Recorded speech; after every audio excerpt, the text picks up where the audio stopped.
Hey guys, I'm doing another video for you this week, and I'll probably do a lot of these because there are things I do want to talk about that are not in your book, some of learnings from other places that augment your learning in the text that we're using, and things I want to integrate together. So do pay attention to these.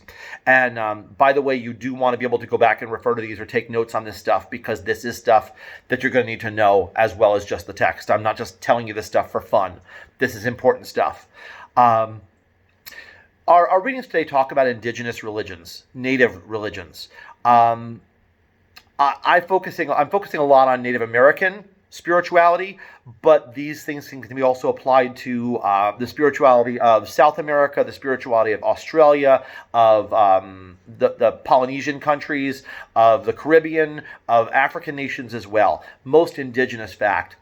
What's interesting to me, and you may or may not pick up on this depending on your experience in prior Judeo-Christian experiences in churches, so much of what we're reading about today also is a part of the early traditions of the Abrahamic faiths. And by Abrahamic faiths, we mean the faiths of Abraham. Judaism, and then growing from Judaism is Christianity, and growing another way from Judaism is Islam. So those three monotheistic faiths have many of these same characteristics in their early days that we've now gotten away from. One of those is oral tradition. Oral tradition is extremely important. This is to be, it's the opposite of sacred text. We would have in Christianity a Bible, in Judaism a Torah, in Hindu we'd have the Quran. I'm sorry, Hindu, in Islam the Quran. And so in Hindu it's the Bhagavad Gita. Those are sacred texts that tell stories of faith, and they're either intended to be taken literal or they're intended to be taken figuratively, and we'll get there in a minute. Oral traditions are important because they are the stories of faith that are passed down from generation to generation. They're passed down from elder to youth. They're passed down from mother to child, from father to child, around campfires, at sweat lodges. They're passed down in a way that's meant to transmit our faith, our lessons, our understanding of our relationship with the divine and our world to the next generation in hopes that they will integrate that into their life and then pass it on to future generations. But there is nothing written. It is not sacred text. It is oral tradition. I want you to remember that in a couple of weeks when we do Judaism, we're going to talk about this again because the early Jewish communities did not have sacred text for hundreds and hundreds and hundreds of years. And we're going to talk about this. There was a time when the exiled communities of Israel and Judah came back together after the Assyrian and Babylonian exiles. Now I'm a couple weeks away. They came back together and they realized that their stories had been a bit diverged because they had been in exile apart from each other. They then began to write all the stories down, and we began to get the first experiences with sacred text. This has not yet been invented in this way.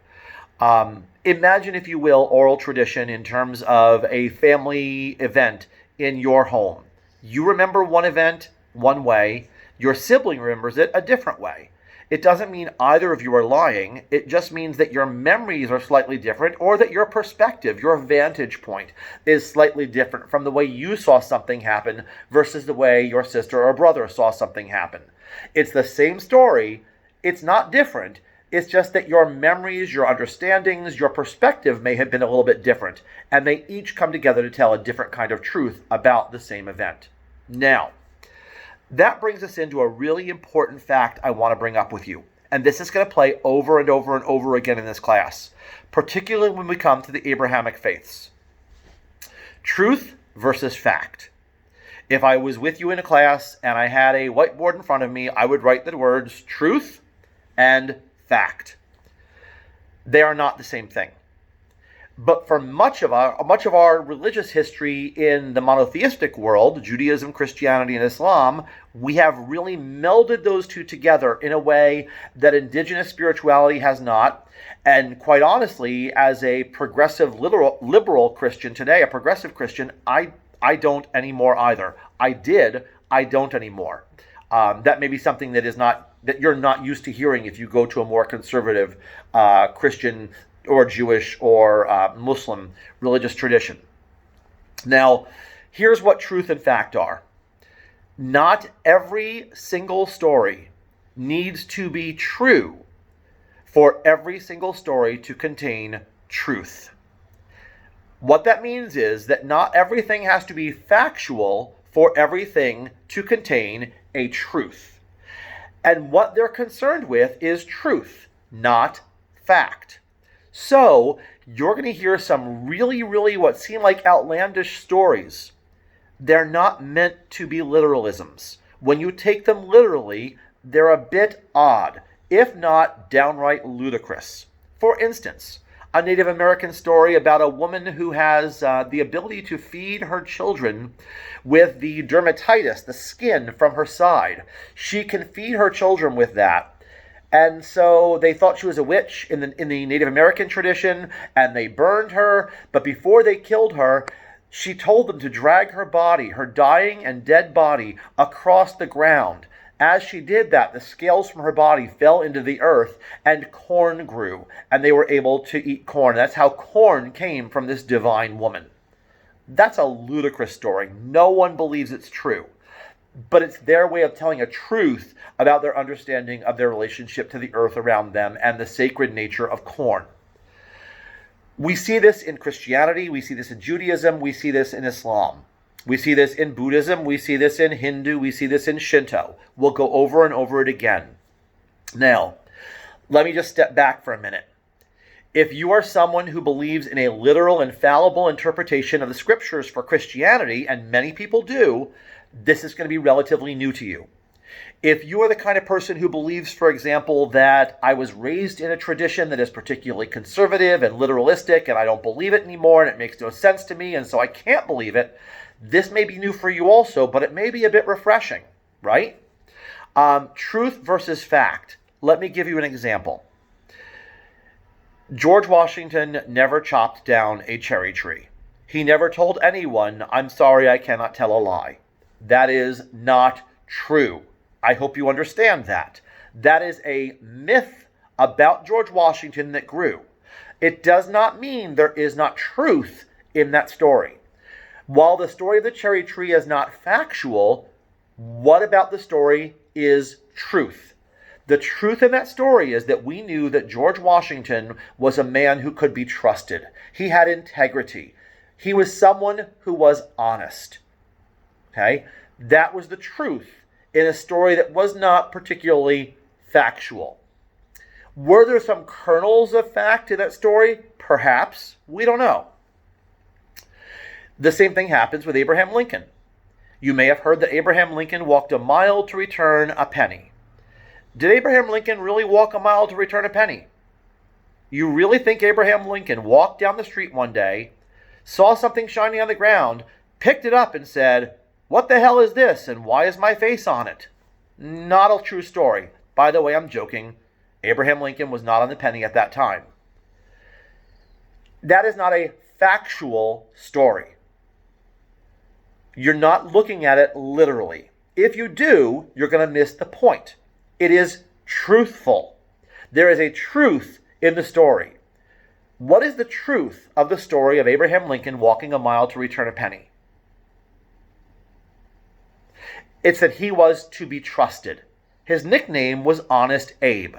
When most people in that culture would have picked up a penny and walked on, Abraham Lincoln walked a mile to return it because it wasn't his and he was that honest. Fact? No, not really. Truth? Absolutely.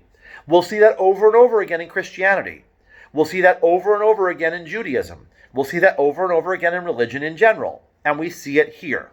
So if you're the kind of person, and to be honest, I'm that kind of person, who looks at my own faith in Christianity and says, Adam and Eve had 3 children, all of them sons, right? Cain, Abel, and Seth. Where did we come from? I grew up thinking we came from Adam and Eve. Okay, they had 3 sons. Where did we come from? As I grew up, I began to realize, A, either the sons had sex with each other, or they had sex with their mother. Either of those is really super creepy, and generally speaking, don't create healthy children. So where do we come from? Who was there to write the story down? I began to realize then that for me, the interpretation that had theological integrity is the idea that that story is not meant to be necessarily factual. There is a truth in that story about how people understood their relationship with the divine, with themselves, and with the world around them. And that's what we're getting at. When we look at sacred text, that's what we're going to be defining it as. The Bible, the Quran, the Bhagavad Gita, all of these sacred texts come down to one thing. They are the stories of men and women's struggle with the divine, with themselves, and with their world. How do they see that relationship, and how do they understand that relationship to be played out in the world around them? Sometimes they got it right, sometimes they got it wrong, and we today learn from those stories. Now, back to indigenous spirituality. Ritual is defined as a religious or a special solemn ceremony that consists of actions performed according to a prescribed order. That's a ritual. We're going to talk about ritual in every religion we do. Every religious experience has ritual. Rituals are sacred ceremonies that are prescribed to be performed for a particular purpose. Native rituals are rarely performed to celebrate an event or a time. Rather, they're really performed to bring something about. There is an expected result from a ritual in Native American spirituality, in indigenous spiritualities in general. For instance, we perform that ritual for a sacred hunt. We perform that ritual for a stage of life. We perform that ritual for a change in season. There is an expected outcome there that we don't necessarily have in Christianity, for example. And I'll be comparing a lot of things to Christianity because whether you're Christian or not, in American culture, while we're not a Christian culture, so to say, Christianity has been our dominant influence over the last 200 and some years. So let's just be honest. We perform rituals. I perform rituals as a Christian pastor every year on the 24th of December to welcome the Christmas season. I perform rituals again every year at Easter.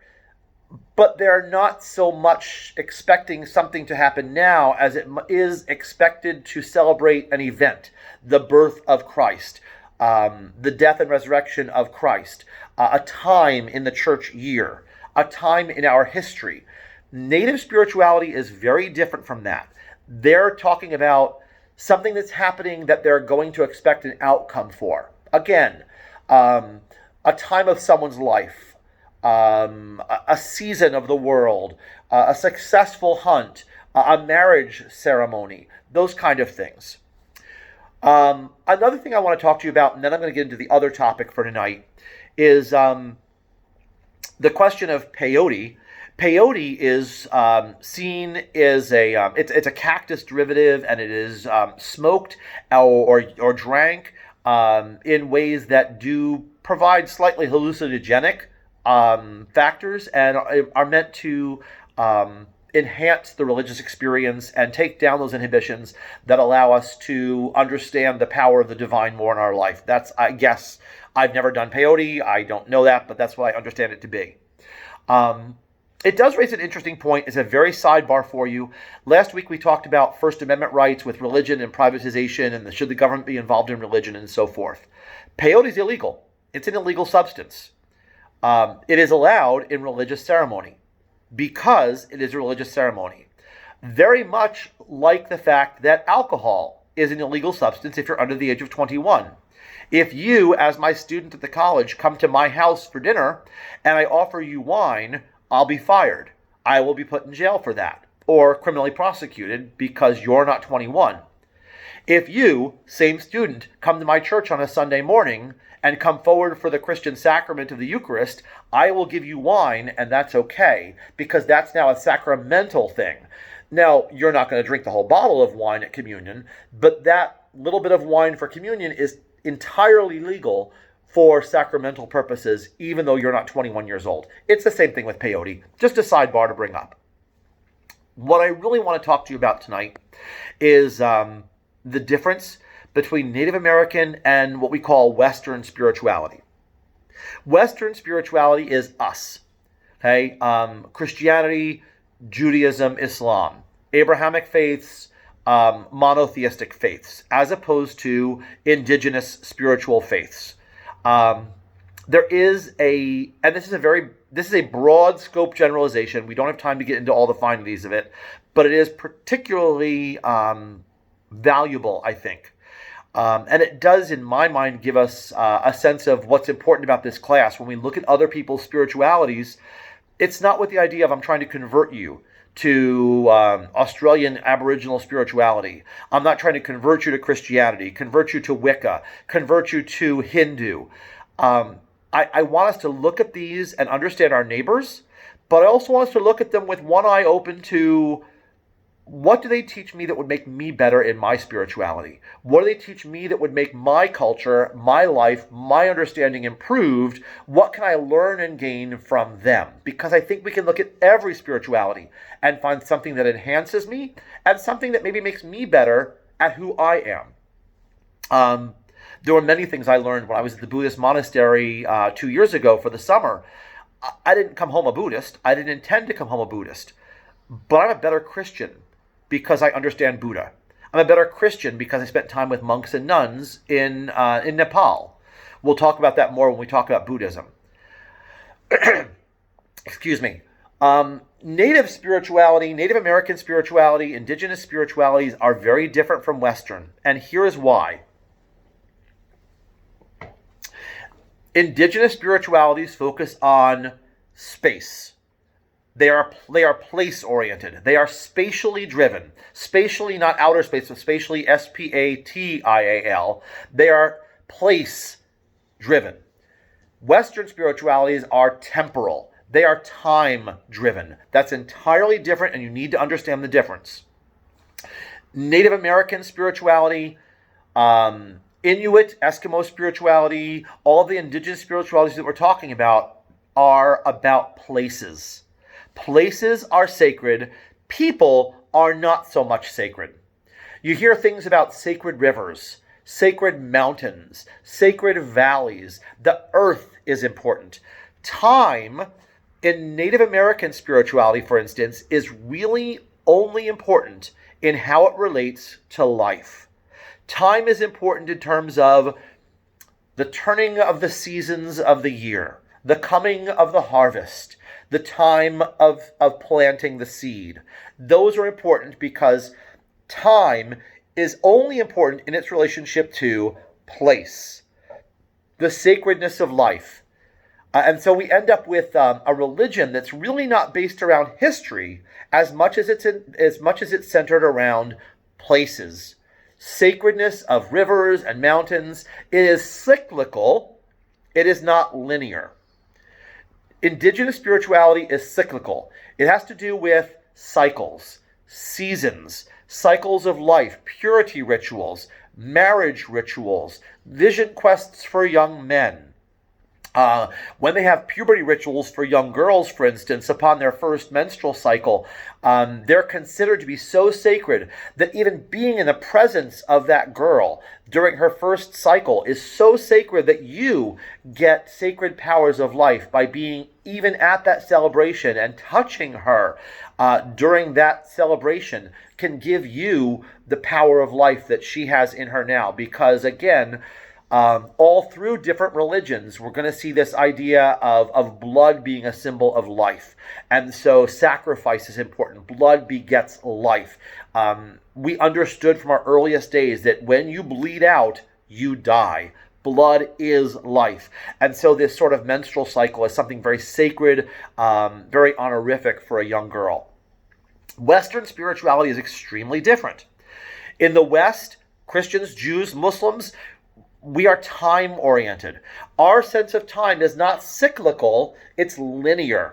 There is a past, a present, and a future. It goes like this, not like this, over and over again, all right? It's very linear. We are temporal. We are not spatially driven. And so we celebrate events, someone's birthday. We don't celebrate a sacred mountain. We don't celebrate sacred rivers. We don't celebrate sacred festivals of that type. We celebrate the birth of Jesus. We celebrate the death and resurrection of Jesus. We celebrate something that happened in Muhammad's life, something that happened in Abraham's life. We celebrate events like the Passover celebration, the Last Supper. We celebrate people. For instance, if we were a Western spirituality, we'd celebrate George Washington's birthday. A Native American would celebrate a great chief like Geronimo and the victory that Geronimo had. They would celebrate an amazing event in their history that gave them meaning, but not from a historic perspective, from a place and spatial perspective. I don't know that Native Americans know when Geronimo's birthday is. No one can say that February 21st, or I guess 21st, is George Washington's birthday, or that February 12th is Lincoln's birthday. They don't talk about their leaders in that way. It's just, frankly, not important to them in the same way that it is for us. The result of that, and this is where I think we get the so what for us. The so what is that indigenous spiritualities have much less intention on history and much more intention on the present.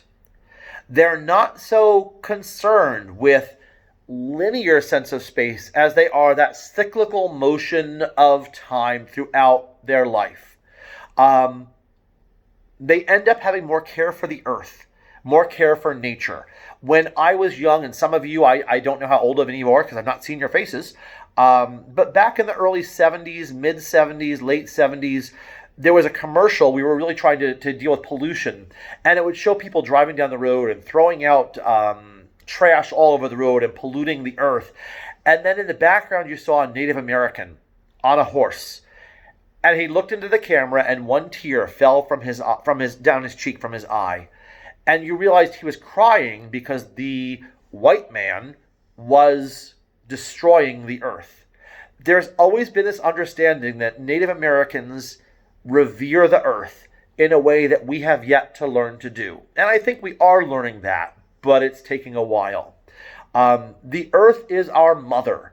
That is extremely important in Native spirituality. You see that among Australian Aborigines. You see that in Native Americans. You see that in the Inuit. You see that in African spirituality. We get our sustenance from the earth. I think in some ways we've lost that when we stopped being a hunting and gathering society and we turned into a society of consumers. I think, and I'm being very oversweeping and judgy here, I don't think that I have a sense of that as much as my sons-in-law, for instance, who hunt and fish. They're in touch with the earth, and they get that. Maybe some of you do as well.